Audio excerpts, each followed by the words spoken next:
Class 8। आज हम आपके सिविक्स के लास्ट लेसन का वीडियो देखेंगे, जिसमें मैं आपको lesson number 8 law and social justice के बारे में बताऊंगी। इसमें मैं आपके बुक के पीछे के कुछ क्वेश्चंस और इसके साथ में इम्पॉर्टेंट क्वेश्चंस और एड ग्रेड के क्वेश्चंस भी बताऊंगी। हम देखते हैं। Talk to two workers, for example construction worker, farm worker, factory worker, worker at any shop, और find out if they are receiving the minimum wages laid down by the law. ठीक है, तो आपको किसी भी टाइप के दो worker से बात करना है, भले ही वो मजदूर हो, कंस्ट्रक्शन का काम करते हो, खेत पे काम करते हो, फैक्ट्री में करते हो या किसी दुकान पे करते हो, और आपको पता करना है कि कितने उनको जो गवर्नमेंट ने जितना तय करा है उतनी ही उनको इनकम मिलती है या नहीं। तो जो कंस्ट्रक्शन वर्कर है, अब ये तो खैर आपके खुद के करने की चीज़ है, पर मैं जो इसमें है वो बता रही हूँ। बाकी आप चाहें तो ये करके देख सकते हैं, आप पूछ सकते हैं। कंस्ट्रक्शन वर्कर को नहीं मिल रहे थे जो मिनिमम वेजेस थे, जबकि जो फैक्ट्री वर्कर्स थे उनको मिल रहे थे। What are the advantages to foreign company in setting up production in India, यानी इंडिया में अपना प्रोडक्शन सेट करने में फॉरेन जो कंपनीज हैं उनको क्या फ़ायदे मिलते हैं। फॉरेन कंपनीज को इंडिया में चीप लेबर मिलते हैं, यानी सस्ते मजदूर मिल जाते हैं। लैंड जो है यहाँ पर उनको लोअर रेट्स में अवेलेबल होता है। इसके साथ में इंडिया में बहुत ही बड़ा मार्केट है, वो गवर्नमेंट की लिबरल पॉलिसीज़ का यूज़ कर सकते हैं प्रोडक्शन के लिए, और हाउसिंग फैसिलिटीज़ वर्कर्स को उन्हें नहीं देना पड़ती हैं, क्योंकि जो वर्कर्स हैं उनके घर यहीं कहीं होते हैं।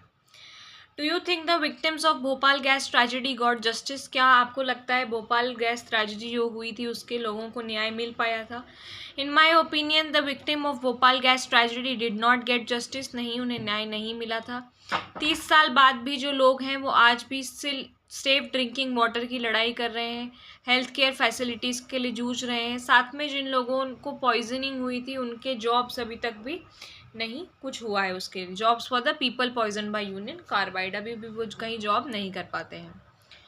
What do you mean when we speak of law enforcement, यानी लॉ इन्फोर्समेंट का मतलब क्या होता है और कौन इसके लिए जिम्मेदार होता है, साथ में ये इतना इम्पोर्टेंट क्यों है। Law enforcement means that provisions of law must be implemented, यानी कि जो भी लॉ आए हैं पार्लियामेंट में वो नियम में भी आए, इम्प्लीमेंट हो, काम करें लोग उस पर।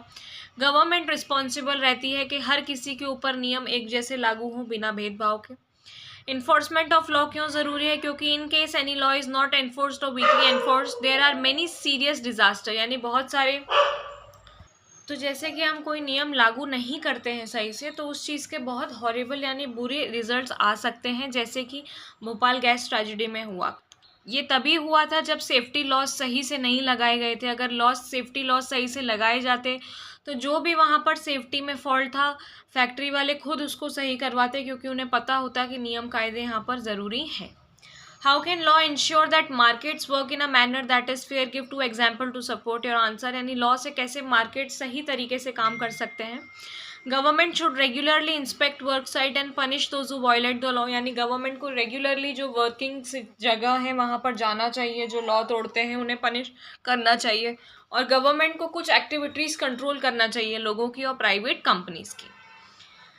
अब आपको इमेजिन करना है कि आप वर्किंग हैं केमिकल फैक्ट्री में, जिसको कोई ऑर्डर आया है गवर्नमेंट से कि आप किसी दूसरी जगह पर चले जाएं अभी से 100 किलोमीटर दूर, तो क्या लगता है आपको आपकी लाइफ में क्या क्या चेंजेस होंगे। सबसे पहले तो आपको फैक्ट्री जाने के लिए अब और जल्दी उठना पड़ेगा, क्योंकि आप 100 किलोमीटर दूर चले गए हैं। ट्रेन पकड़ना पड़ेगी, फिर बस लेना पड़ेगी फैक्ट्री तक जाने के लिए। आप अपनी फैमिली को टाइम नहीं दे पाएंगे, आप घर लेट पहुँचा करेंगे, तो ये सारे चेंजेस आपकी लाइफ में हो जाएंगे। एक पैराग्राफ लिखना है गवर्नमेंट के जो वेरियस रोल हैं यूनिट में। तो सबसे इम्पॉर्टेंट फंक्शन जो भी हमने पूरा ओवरऑल अभी तक के सारे वीडियोस में देखा है, सबसे इम्पॉर्टेंट गवर्नमेंट का काम होता है पब्लिक फैसिलिटीज़ हमको देना, जैसे पानी, health care, sanitation, electricity, public transport, school, colleges. इसके साथ में बजट प्रोवाइड करना, लॉ लगाना, साथ में लॉ को बाहर काम भी करें वो एनफोर्समेंट करना।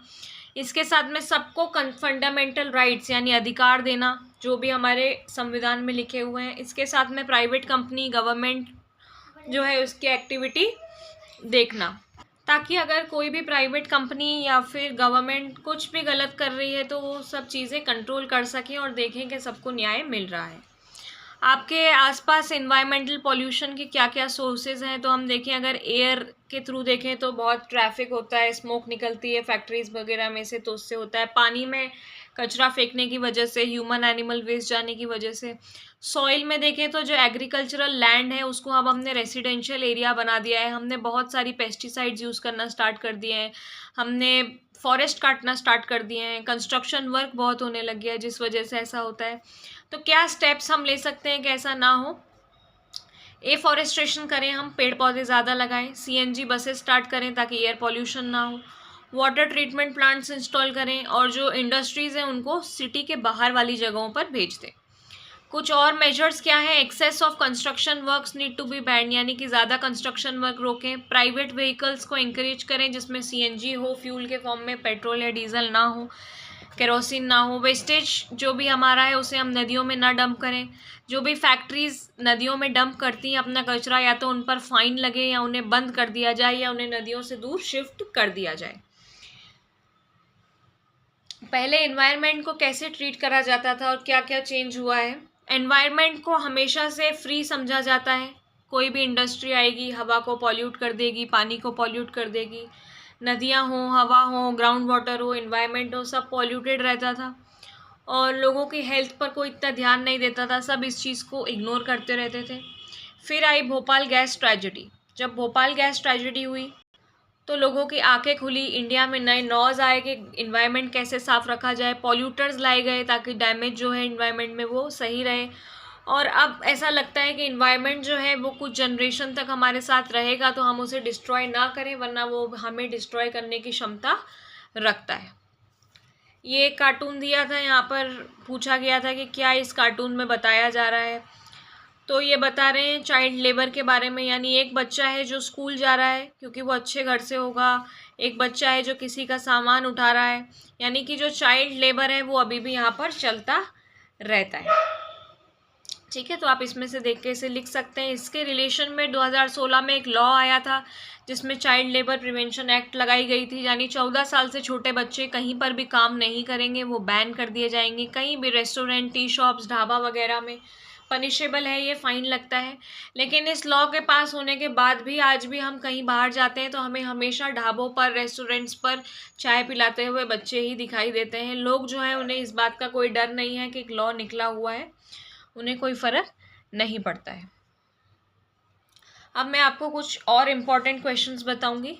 भोपाल गैस ट्रेजेडी कब कैसे हुई थी? ये इसलिए हुई थी क्योंकि हाईली पॉइजनस गैस थी एक मिथाइल आइसोसाइनाइड, वो एक फैक्ट्री जो कि पेस्टिसाइड बनाने का काम करती थी, कीटनाशक बनाने का काम करती थी, उसमें से लीक हो गई थी।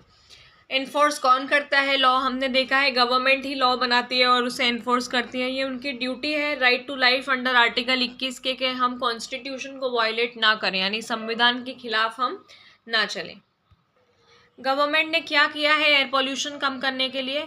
सबसे पहले तो जो भी एयर पॉल्यूशन कॉज करती थी व्हीकल्स, 1998 की जो भी सीरीज़ थी उसको पब्लिक ट्रांसपोर्ट पे स्विच करने का बोल दिया सुप्रीम कोर्ट ने, सीएनजी पर, और इसकी वजह से एयर पॉल्यूशन काफ़ी कम हुआ है। लेकिन फिर भी टॉक्सिक्स जो हैं अभी भी डीजल पर चलने वाली गाड़ियों में से बहुत निकलते हैं। इसके साथ में लॉ पब्लिक पार्टिसिपेशन भी ज़रूरी है। लोग जो हैं वो खुद क्लीनिंग फैक्ट्रीज यूज़ करें या फिर ऐसी फैक्ट्रीज करें। We can use solar energy का हम यूज़ कर सकते हैं। Lastly implementation of laws, punishment and fines of for offender are necessary, यानी अगर किसी गाड़ी में से ज़्यादा धुआं निकल रहा है, कोई पुरानी गाड़ी यूज़ कर रहा है, केरोसिन या डीजल कुछ यूज़ कर रहा है, तो आप उस पर फाइन लगा सकते हैं। अब है एड ग्रेड के कुछ क्वेश्चन। मिनिमम वेजेस का मतलब क्या होता है? मिनिमम वेजेस इसलिए लगाए गए थे ताकि कोई भी वर्कर अगर फैक्ट्री में काम कर रहा है या कहीं भी काम करने वाला कोई मजदूर है तो उसे कम पैसे में काम ना कराया जाए। मिनिमम जो है उतना तो उसे दिया ही जाए। हर साल ये जो मिनिमम वेज है ये रिवाइज होती रहती है। ये हम देख चुके हैं लॉ की क्या ज़रूरत है। फिर पावर लूम्स क्या होते हैं, कौन इन्हें ऑपरेट करता है? पावर लूम्स छोटे छोटे यूनिट होते हैं 4 to 6 लूम के। ये पर ओनर ही उन्हें ऑपरेट करता है, उसकी फैमिली कई बार इसमें काम करती है।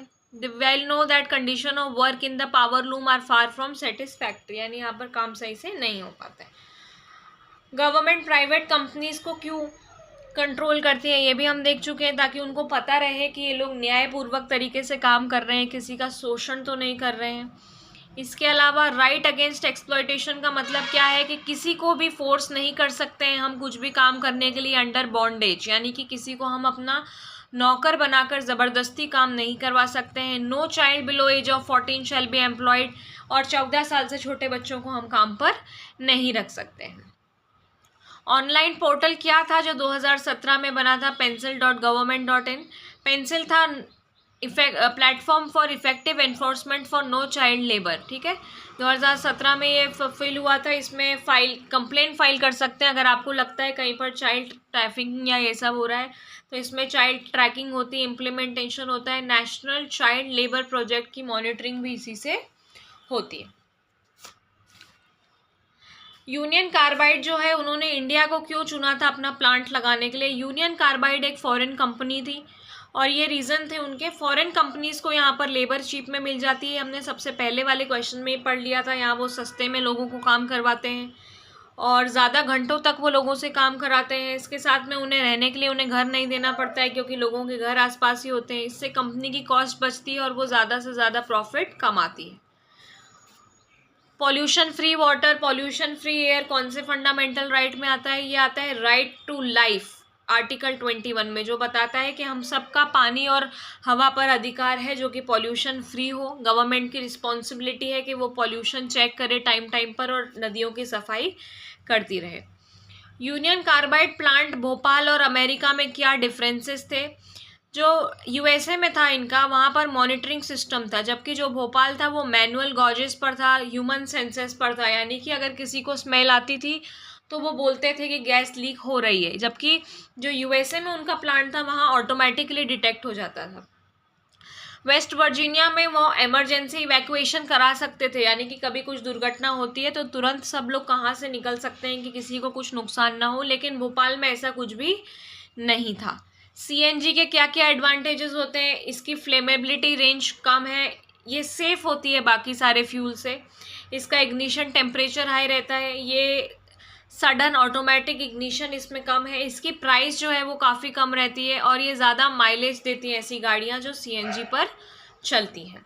तो ये आज आपका सिविक्स भी ख़त्म हो गया है। मैं आपका हिस्ट्री ऑलरेडी ख़त्म कर चुकी हूँ, इसके साथ में मैंने ज्योग्राफी के भी कुछ वीडियोज़ डाल रखे हैं, तो आप ये सारे चेक करें, ये क्वेश्चन आंसर्स आप लिखें, इनकी प्रैक्टिस करें, इन्हें याद करें, क्योंकि आपके बोर्ड्स में ये सब काम आएंगे।